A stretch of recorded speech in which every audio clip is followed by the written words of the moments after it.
At 12, I met a girl during a 2-week RV stop in Kansas. 10 years later, I found her again. Now I'm 41, she's my wife, we have 2 kids, a good house, and every reason to stay put. So why were all 4 of us asking the same question? What if our next home had wheels? Before we put the house up for sale, we gave RV life one honest test. From the time I was about 10 until I was 14, my parents packed us into an RV every summer and took off for a month. My sibling and I treated the whole country like one long backyard. Rest stops became lunchrooms, lakes became baths if the grown-ups were feeling flexible. Every small town had a story, and every campground had somebody new to meet. Kansas was supposed to be another stop. 2 weeks, then back on the road. But there was a girl there my age, Maya, and at 12, I was completely certain this was it. I had found the person. Never mind that I still needed someone to remind me to brush my teeth. Then my family pulled out, because that is what an RV family does. I watched Kansas disappear behind us and experienced what felt in my 12-year-old mind like the greatest heartbreak in recorded history. 10 years later, I walked across a college campus and saw Maya again. Same smile, same easy connection. This time, neither of us was leaving in 2 weeks. We dated, married, built careers, and eventually became the parents of 2 kids who now roll their eyes at the parts of this story they have heard approximately 900 times. Our life was good. I want to be clear about that. We had friends a few doors away. Our kids, 12 and 10, could find somebody to play with by walking outside. We had school routines, neighborhood cookouts, a house we knew how to maintain, and the kind of support system people spend years trying to build.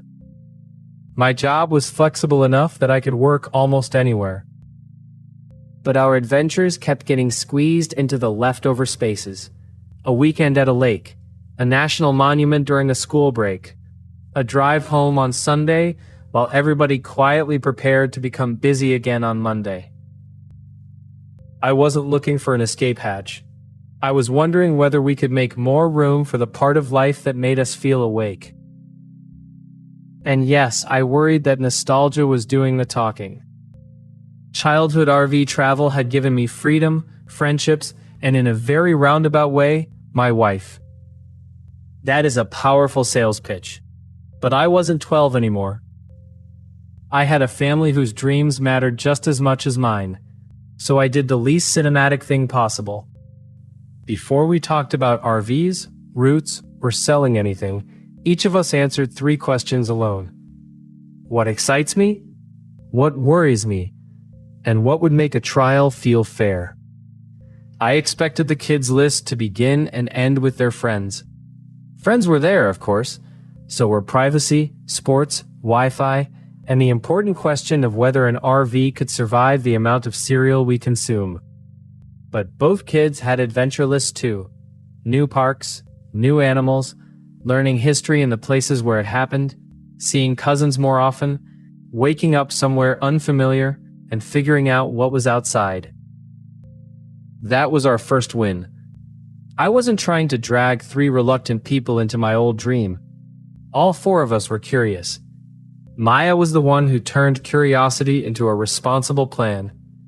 We would not list the house because a few travel videos made the road look pretty. We would rent an RV for 2 weeks and use it like a home. I would work normal days. The kids would do normal learning days. We would cook, clean, shop, deal with bad weather, track what we spent, and give everybody an equal vote at the end. The planning taught me quickly that "we can work and learn from anywhere" is a lovely sentence with several asterisks. School requirements are set at the state and local level, so we checked our home state rules instead of trusting a universal road school checklist. For work, I used the FCC's Broadband Map as a starting point. Its coverage is modeled and provider reported. It cannot promise what will happen beside a particular lake. My plan needed 2 connection options, offline tasks, and tests at our actual stops. We treated travel seats as a requirement, not an afterthought. Everyone needed an appropriate designated seat and restraint while the RV was moving. Sleeping space did not count as passenger space just because it had a cushion. We also made a safety routine, working smoke and carbon monoxide alarms, a reachable extinguisher, clear exits, systems checks, and a family escape plan. Useful? Yes. Cinematic? Only if you enjoy watching me test an alarm. Some campgrounds need reservations, and some roads and sites cannot handle every RV size. We booked primary stops, saved backups, downloaded information for dead zones, and shortened my ambitious driving schedule.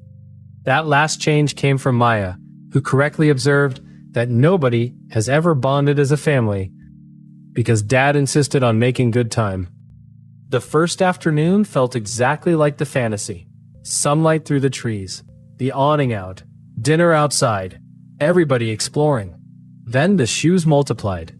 4 people can generate an astonishing number of objects near one RV door.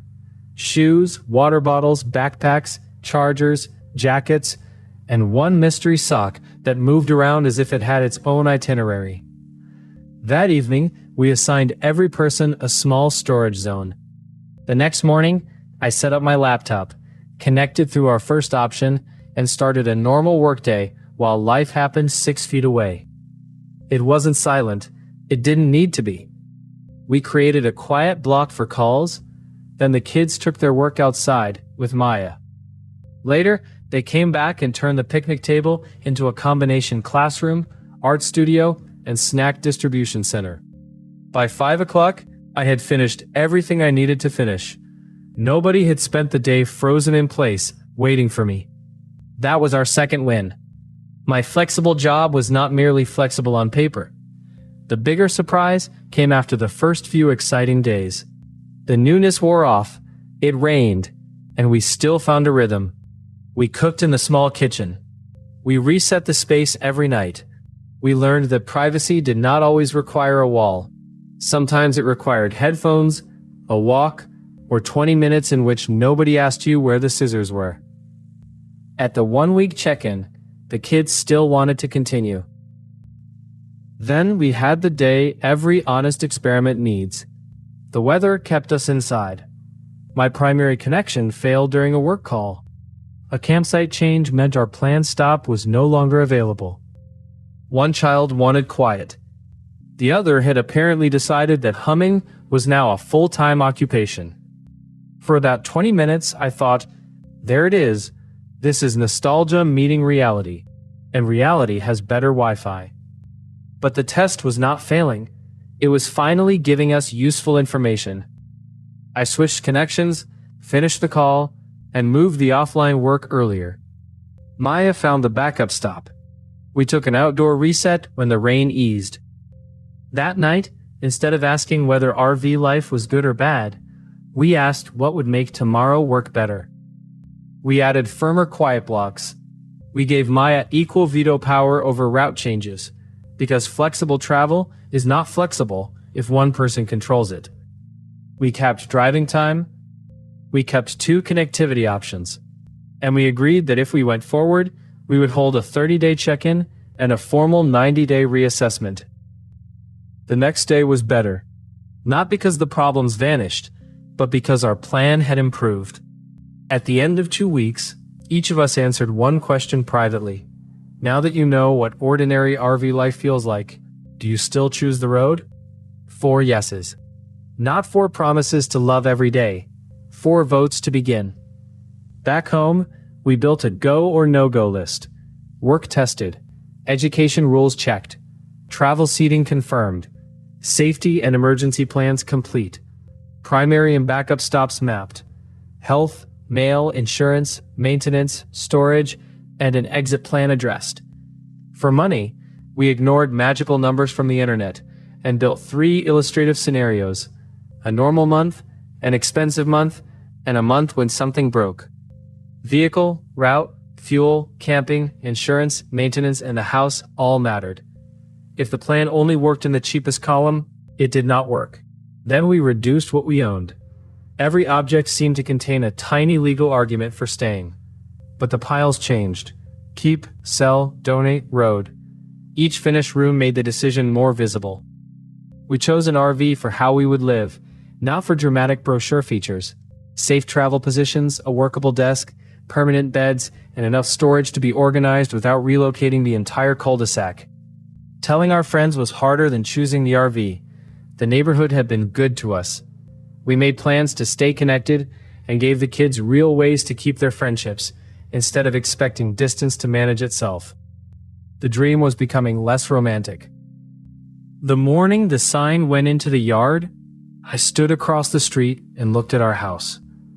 This was where our kids had grown, where neighbors had become friends, where Maya and I had built a life that worked. Leaving did not prove we were brave. Staying would not have proved we were afraid. We were choosing between two good lives, and we finally had enough information to choose the one we wanted to test next. We loaded the last bins. The kids said goodbye for so long that I started to wonder whether we would make it out of the cul-de-sac before dark. Then the door closed. Everyone found a seat. Everyone buckled in. Maya looked at me, then at the road ahead. So, can my family build a life on the road after 40? My answer is yes. We can begin. The test did not prove that we will love every campground, solve every repair, or want this forever.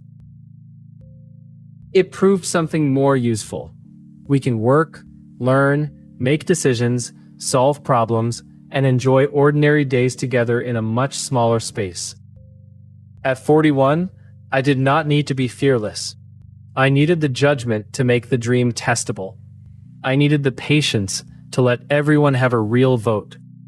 And I needed enough confidence to change the plan when reality gave us better information. We did not leave because our old life had failed. We left because it had given us enough stability, trust, and experience to try something new together. We have a 30-day check-in, a 90-day decision point, and more questions than answers. How long will we stay out? Will the road keep feeling like home? Will we eventually find a town where all four of us want to put down roots? I don't know yet, and honestly, that is part of what feels so good. If there is an adventure that keeps calling you, you do not have to overturn your life tomorrow. Find the smallest, honest version. Test the ordinary days, not just the highlight reel. Then let what you learn decide the next step. For us, the next step is already moving.